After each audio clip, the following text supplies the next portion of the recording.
Another day, another real world test. Today we're doing on the Oppo Find X6 Pro, and I'm in a place where I've never been before, Istanbul. Now we're here actually because Oppo has brought a bunch of us here for an event that we'll talk about later, but I figured it was a good backdrop for this real world test. Regardless, we will explore while we test out this phone as per the usual. But first things first.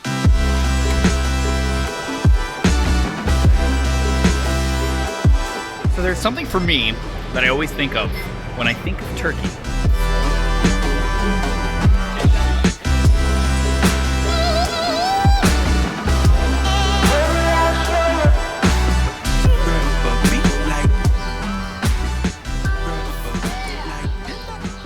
And that's Turkish coffee, obviously.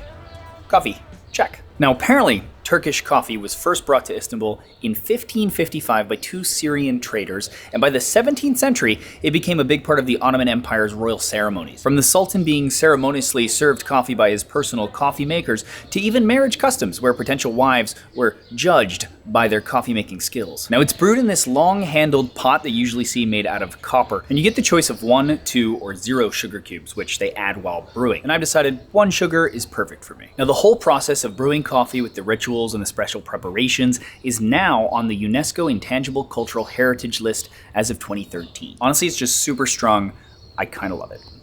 Alright, firstly, the design of the Oppo Find X6 Pro is definitely a departure from the Find X5 Pro. It comes in 3 colors: green glass, black glass, and this, the clearly best color for sure, the dual-tone vegan leather, brown, and silver. Now it's obviously meant to resemble a proper camera and even has this ridged ring around the camera that resembles a focus or a zoom ring. It just looks the most unique in my opinion. I do wish though that the fake focus or zoom ring was functional, as that would be kind of cool, but these are dreams. The Find X6 Pro is IP68 rated, so it can survive being submerged up to 1.5 meters of water up to 30 minutes. For the screen, we have Gorilla Glass Victus 2, which is supposedly 30% stronger than Victus 1, and the screen is a 6.82-inch 3168 by 1440 AMOLED display that can go from 120 Hz, or refreshing the image on the screen 120 times a second for smoother animations and scrolling, down to 1 Hz, or 1 time a second when viewing a static image, for example, that allows it to save battery. Now, Oppo says it has the brightest screen ever on an Oppo phone, and I probably agree with that. It's very bright, and colors look great as well as watching content on it. Now, it is a curved display, but it is less curved than the Find X5 Pro, so while not flat, like I know a lot of you guys like,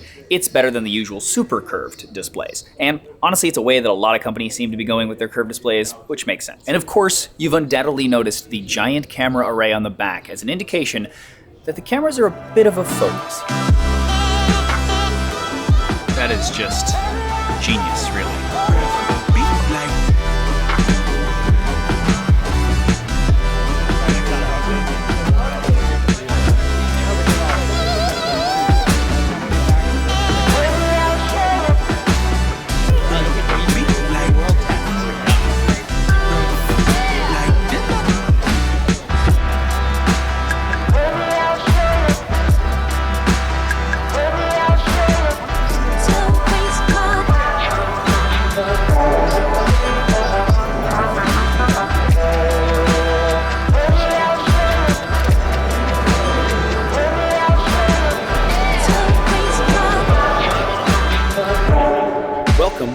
Grand Bazaar. This is one of the largest and oldest covered markets in the world. It takes up this entire area in the old city of Istanbul. In 2014, it was the #1 visited tourist attraction in the world with over 91 million visitors annually. And to be honest, like anywhere in the world that has that many tourists isn't going to be terribly authentic anymore. And the things that you find here are mostly like fake designer items, but there's like jewelry and some other stuff. But regardless, you can have fun haggling if you want. And frankly, considering this place was built after the Ottoman Empire captured Constantinople, which is now Istanbul, from the Byzantine Empire in 1453, it's still just amazing to kind of wander through history. Also, if you book ahead, like the Oppo team did for us here, you can go for a quick tour on the roof, which honestly, I just think you must do if you're here, just because it's such a unique experience and viewpoint of the city. Also, very Assassin's Creed vibes. Okay, the main camera on the Find X6 Pro uses a 1-inch or a 1-inch type sensor. The type is being added now by a lot of companies. In fact, just because saying 1-inch is a little misleading because it makes you think that it's a 1-inch, like in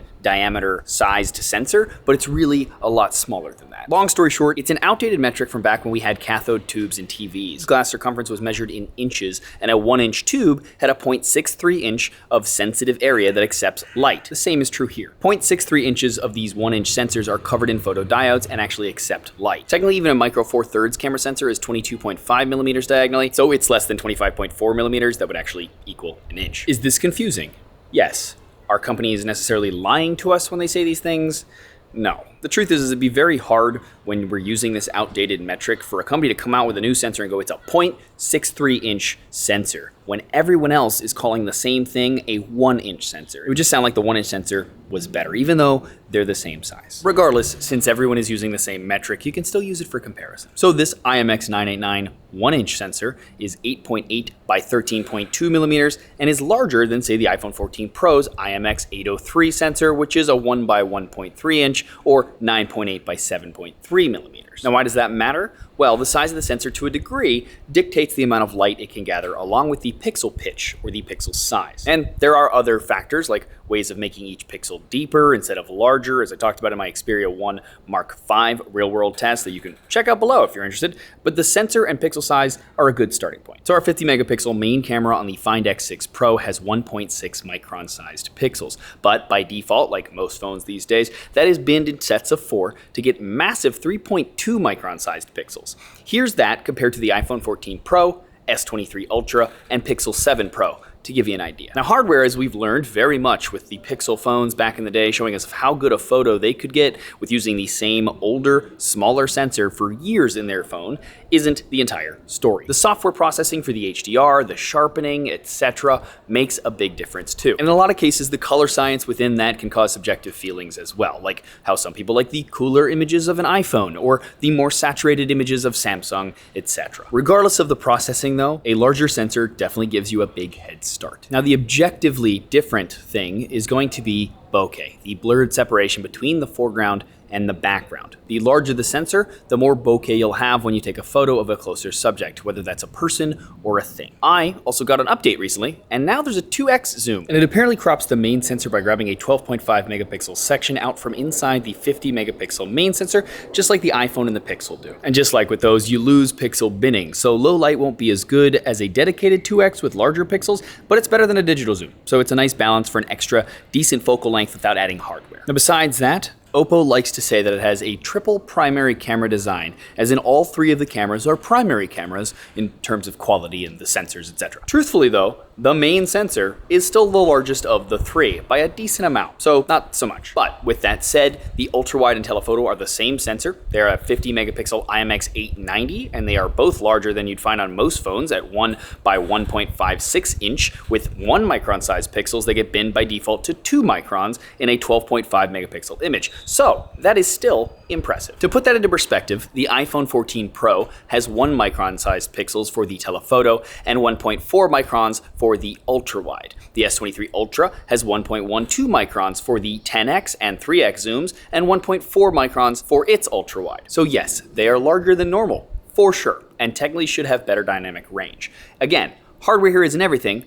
but it's a good head start. One thing that is interesting though is that because the telephoto is a 50 megapixel sensor, we can do the same sensor cropping that we see on the main to take the 2.8x optically as the 3x in the cameras, them jumping a little further with software, and make it a 6x with the combination of the crop and some software. And while again it loses dynamic range, it is still very capable in brighter situations. And finally, we have a 32 megapixel selfie camera, which is the same as last year, but it has some new processing and it looks a bit better in my opinion. To address the Hasselblad branding. Hasselblad has helped with the color tuning, we're told, but had a larger involvement in the Pro Mode color science. So switching to that gives you more control as you expect from Pro Mode on any phone, but also more Hasselblad-like colors apparently as well.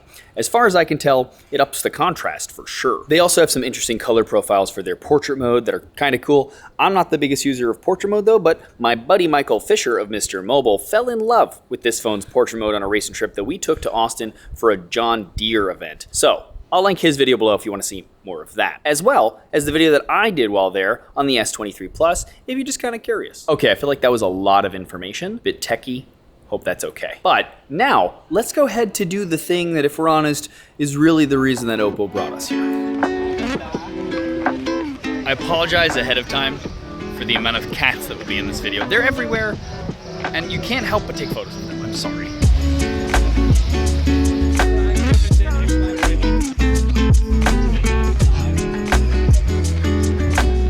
Where we're going, we're not allowed to bring normal sized bags. So my friend MJ, Michael Josh of Gadget Match, let me borrow his very fancy bag, and I'm a little nervous, not gonna lie.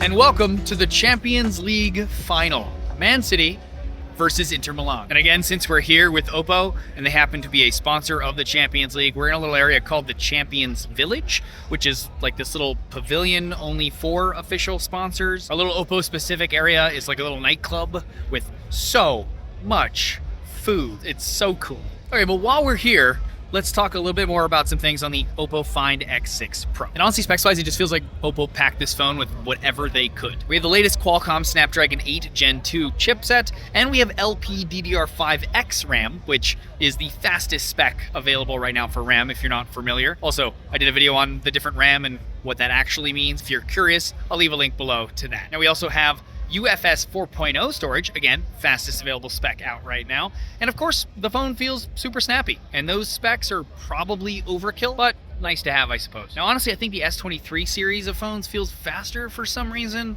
Maybe it's something to do with like the optimizations that they do, but again, you'll be happy with the performance on this phone. Now, we also have a 5,000 milliamp battery, which I'll show usage for various days, including today later on. We have 50 watt wireless charging if you use a specific Oppo charger, or you can use a Qi charger and you'll get up to 15 watts as per the usual for Qi. If you want something faster than that, we have 100 watt wired charging, again, using a specific Oppo branded charger. Now for software, I feel like over the years, Oppo's software experience has just kind of improved drastically, and it's definitely very usable. Now there are, however, some strange things that happen here and there, but I can't really say much because honestly, this is technically a China-only phone, and so it comes with a Chinese ROM. With that said, you can put the Play Store on it, and that works just fine. I actually have it installed on this phone. Now, speaking of that, you can't buy the phone officially outside of China, and in China, the price is pretty competitive actually, but I have found it to import on a few sites, but you'll have to pay a premium for that if you want. I'll leave links below though for anyone who's curious.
Calling it a night. There was a huge issue with the buses getting out of there, so it took a very long time.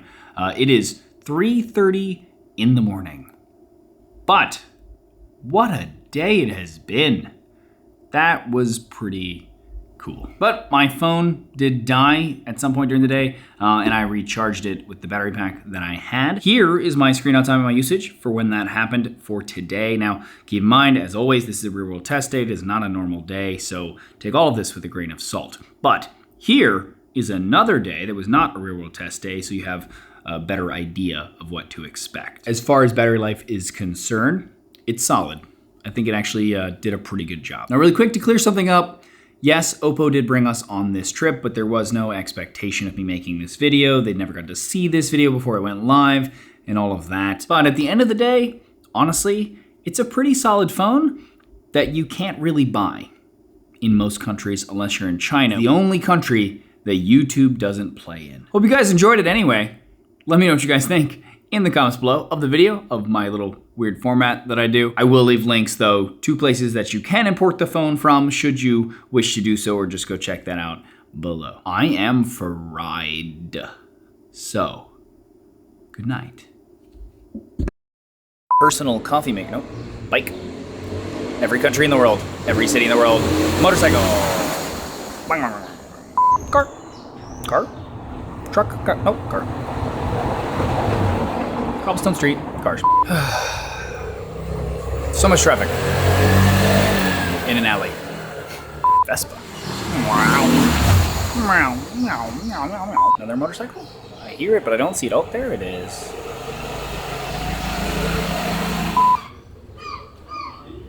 Seagulls. Mine. It's so weird to just hear a seagull randomly in the middle of a giant city. It sounds like it's laughing at me. It's laughing at my misfortune of sounds. Aren't we all?